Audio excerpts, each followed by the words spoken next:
Welcome to Proper DIY. Today, in conjunction with the Tile Warehouse, I'm going to show you how to use cement board to prepare, waterproof and strengthen your timber floors ready for tiling.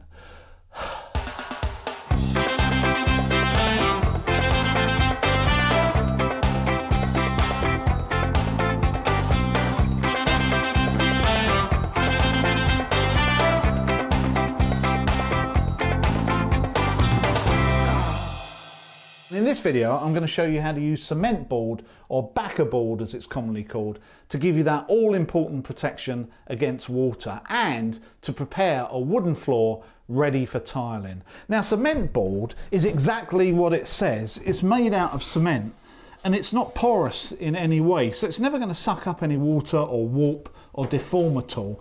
So it's a perfect substrate to put on your floor to not only protect your floor, but to also give it strength and make sure that nothing moves, because if it does in the future, you can find that floor tiles will start cracking as well. It comes in 6mm and 12mm thicknesses, that's 1/2 inch and 1/4 inch. And the 6mm is really good for putting on the floors a thin layer just to give it strength. And the 1/2 inch, or 12mm, is really good at replicating plasterboard for around like a shower or a bath as well. As well as the cement board, to do this job we need some mortar, a bucket, paddle mixer and drill to mix it with, screws to fix the boards down, mesh tape to cover the joints, and a utility knife to cut the boards with.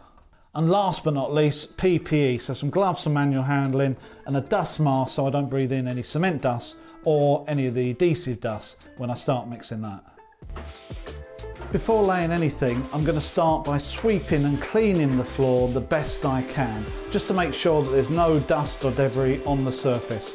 And if you find any loose boards at this point, it's best to screw them down into the joist below, just to stop anything moving around. These boards are 800mm by 1200mm and need to be laid in a brick type pattern, making sure that the edges don't line up with your floorboards or chipboard flooring. Here I'm laying them out as a dry fit, just to see where the board edges end up compared to the joints in my flooring, before I even think of fixing them permanently. Obviously it's not long before you need to do a cut. I'm trying to do a brick staggered type pattern here, so I really need half a board to go in here. So I'll show you how easy these are to cut. I mark where I want to cut, and using a straight edge and a utility knife, score along the line.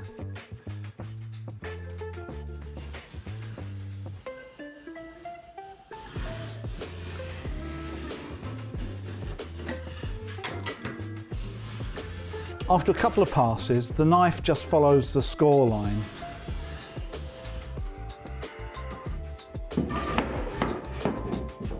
And with a timber packer under the board next to the line, a medium push will break the board along the score line.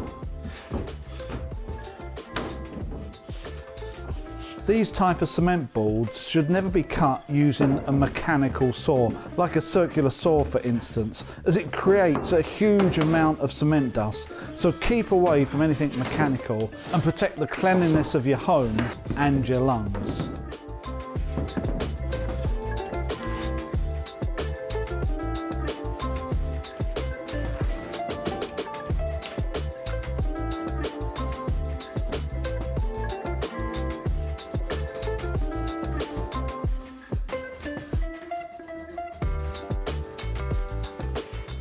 I've numbered the boards I've just dry fitted, as well as marking some witness marks on them just to make sure I get them round the right way when they go back.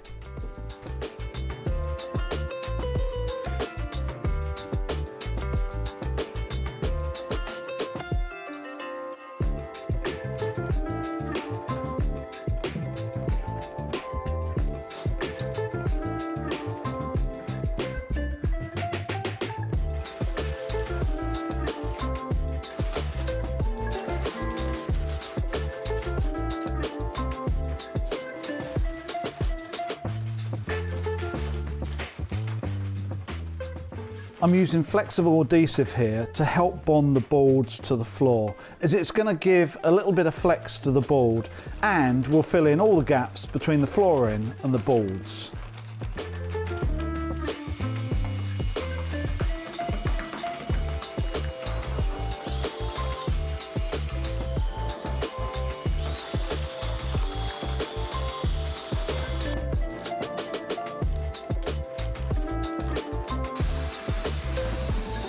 This is mixed in the same way as when used for tiling, and I'm looking for a nice workable mix here to help the boards bed in.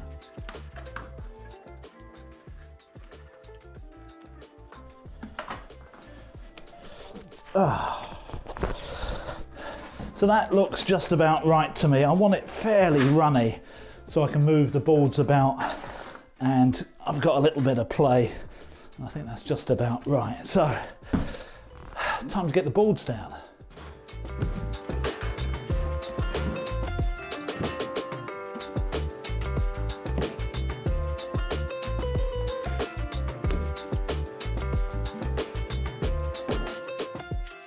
I mark the size of the board roughly on the floor so I can cover enough area just for one board. I find it easier this way and cleaner just to concentrate on one board at a time.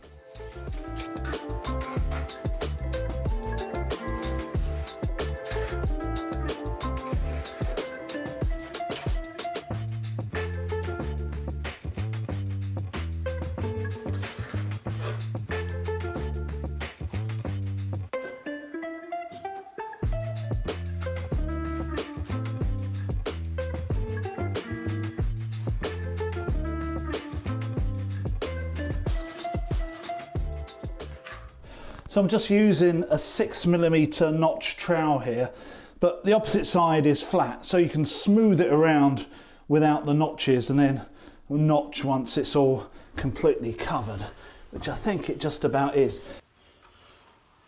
Now with any notching of adhesive, whether it's tiles or using backer board like this, the notch section, the trowel marks, should always be in the same direction. So it doesn't matter which direction, but once you start, you just got to continue.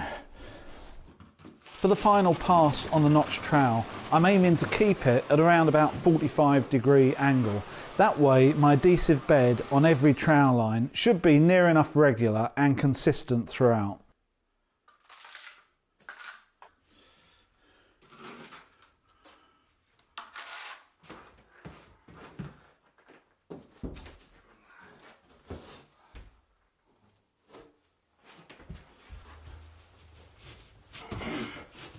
So that's the first board embedded in the adhesive. I still need to screw it down.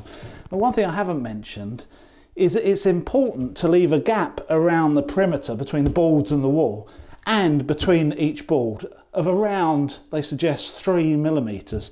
Now to do that, you can go and buy some 3mm spacers. But a little trick that I've used in the past is that the screws that I'm going to use to screw the board down to the floorboards are about 3mm wide. So rather than buying some spacers, I'm going to use these.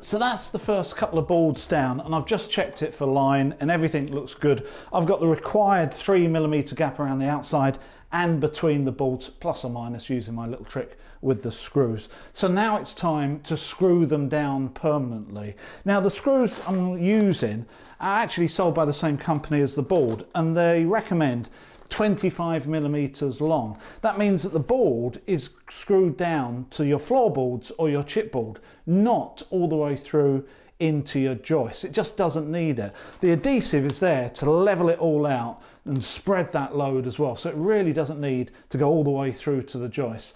And the standard these days is 12 screws per board. That's 4 in one direction and 3 in the other. But if you want to put some extra in, if you really want to, then that's up to you.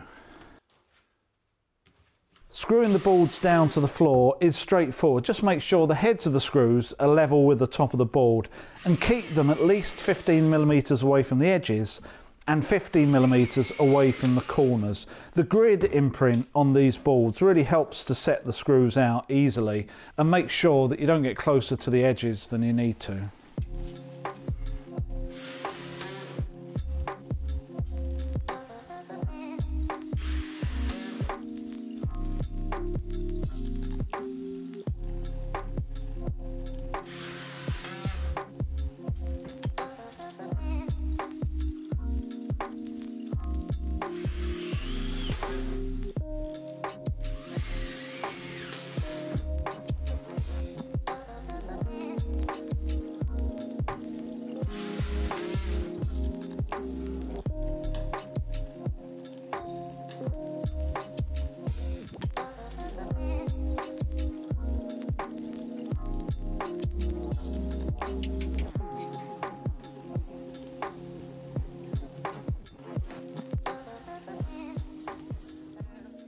The other way of removing a thin section of board, like I'm doing here, is to score it as before and then tap along the line with a hammer using a timber packer underneath, and the waste piece will eventually break and it can be removed.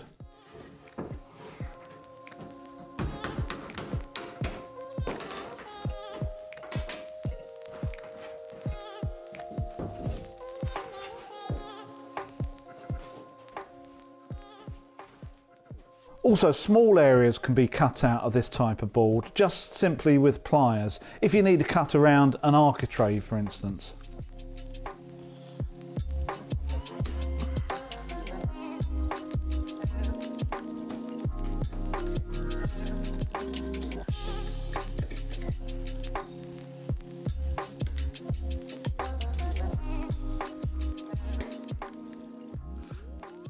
With all the boards in place, the 3mm gap can now be filled with adhesive and then mesh tape embedded into the strip just to strengthen the joint.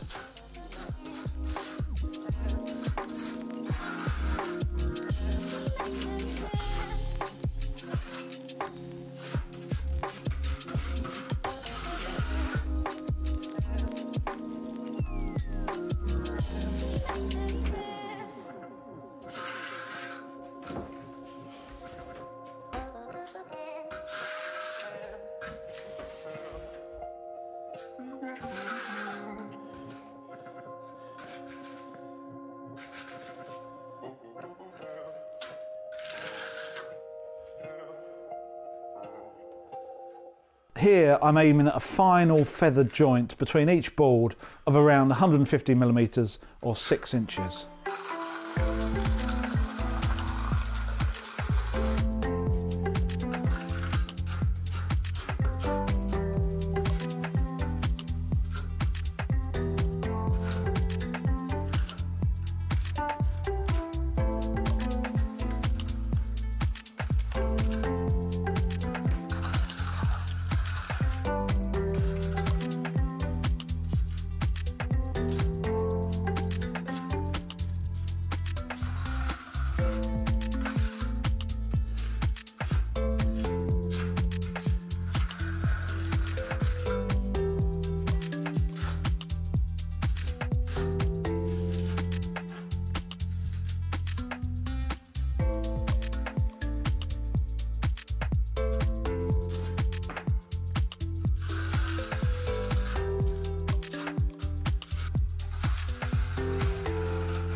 There you go, that's the job done. And I must say, using cement board gives you a nice solid waterproof base ready for your floor tiles, and a project completely doable by your average DIY. I hope this has helped, and I will see you in the next video.